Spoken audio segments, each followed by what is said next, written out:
சினிமாவை ரொம்பவே பிடிச்சி சினிமா இண்டஸ்ட்ரிக்குள்ளே வந்த நடிகர்களை நம்ம பார்த்துருப்போம். ஆனால் இங்கே சில பேர் சினிமாவை பிடிக்காம வலுக்கட்டாயமாக சினிமாக்குள்ளே வந்து தன்னுடைய வாழ்க்கையே இழந்திருப்பாங்க. அப்படிப்பட்ட நடிகர்களை இந்த வீடியோ நம்ம பார்க்கலாம். அதுக்கு முன்னாடி நம்ம சேனலை சப்ஸ்கிரைப் பண்ணாமல் இருந்தீங்கன்னா சப்ஸ்கிரைப் பண்ணிட்டு வீடியோ பாருங்க ஃப்ரெண்ட்ஸ். இந்த லிஸ்ட்டில் நம்ம ஃபர்ஸ்ட்டாக பார்க்க போகிறது அருண். இவர் பார்த்ததுமே நீங்கள் கண்டுபிடிச்சிருப்பீங்க. இந்த காதல் படத்தில் இந்த சிகரெட்டு டீ, முறுக்கு டீ, மாம்பழம் டீ அப்படின்னு சொல்லி காமெடி பண்ணாரே ஒரு சின்ன பையன், அந்த பையன் தான் இவர்.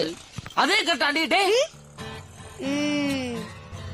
சரி, இவர் எப்படி சினிமாக்குள்ள வந்தாரு அப்படின்னா, மதுரையில் உள்ள ரோசினி சர்ச் அப்படிங்கிற ஸ்கூல்ல 6ஆம் வகுப்பு படிச்சுட்டு இருந்திருக்காரு. இவரோட ஸ்கூல்ல நடத்தின டிராமா ஃபங்க்ஷன், டான்ஸ் ஃபங்க்ஷன்ல எல்லாம் வந்து இவர் நிறைய பார்ட்டிசிபேட் பண்ணியிருக்காராமாங்க. அவர் பண்ணின ஒரு வீடியோவை ஒரு டைரக்டர் பார்த்துட்டு, இந்த பையன் நல்லா இருக்கானே, நம்ம கதைக்கு கரெக்டாக சூட் ஆகும் அப்படின்னு சொல்லிட்டு அருணோட அப்பா அம்மா கிட்ட போய் ஃபர்ஸ்ட் பேசியிருக்காங்க. அவங்களுக்கு வந்து அருணை படத்தில் நடிக்க வைக்கிறதுக்கு கொஞ்சம் கூட விருப்பமே கிடையாது. அப்புறம் அவங்க அப்பா அம்மாவை வந்து கன்வின்ஸ் பண்ணி அருணோட படிப்பு பாதிலேயே நிறுத்திட்டு இந்த காதல் படத்தில் நடிக்க வச்சாங்க. இவர் காதல் படத்தை தொடர்ந்து சிவகாசி படம், அப்புறம் ஒரு சில படங்கள் எல்லாம் வந்து சின்ன சின்ன ரோல்லாம் பண்ணாரு. அதுக்கப்புறம் பட வாய்ப்பே வராம திரும்பி மதுரைக்கே போய் கார்பெண்டர் வேலை பண்ணிட்டு இருந்தாரு. அப்புறம் சொந்தமா கார்பெண்டர் பிசினஸ் தொடங்கி ரொம்ப நாள் லவ் பண்ண பொண்ணவே கல்யாணம் பண்ணி இப்போ ஓரளவுக்கு செட்டில் ஆயிட்டாருங்க. அடுத்ததான் நம்ம பார்க்க போறது முத்தழகு. பருத்திவீரன் படத்துல முத்தழகோட சின்ன வயசு கேரக்டரா இவங்க பண்ணியிருப்பாங்க. இவங்களை எங்க இருந்து பிடிச்சாங்க அப்படின்னா, இந்த பொண்ணோட டான்ஸ் வீடியோ வந்து டைரக்டர் பார்த்திருக்காங்க. அதுக்கப்புறம் ஸ்கூலுக்கு போயிட்டு அந்த பொண்ணோட டீட்டெயில்ஸ் எல்லாம் வாங்கிட்டு அவங்க அப்பா அம்மாவை போய் பார்த்திருக்காங்க. அவங்க அப்பா அம்மா வந்து எப்படிங்க படிப்பை பாதிலே நிறுத்திட்டு படம் நடிக்க வைக்கிறது, அதெல்லாம் வேண்டாம் அப்படின்னு சொல்லியிருக்காங்க. அப்புறம் டைரக்டர் வந்து இல்ல, நீங்க படத்தில் நடிக்க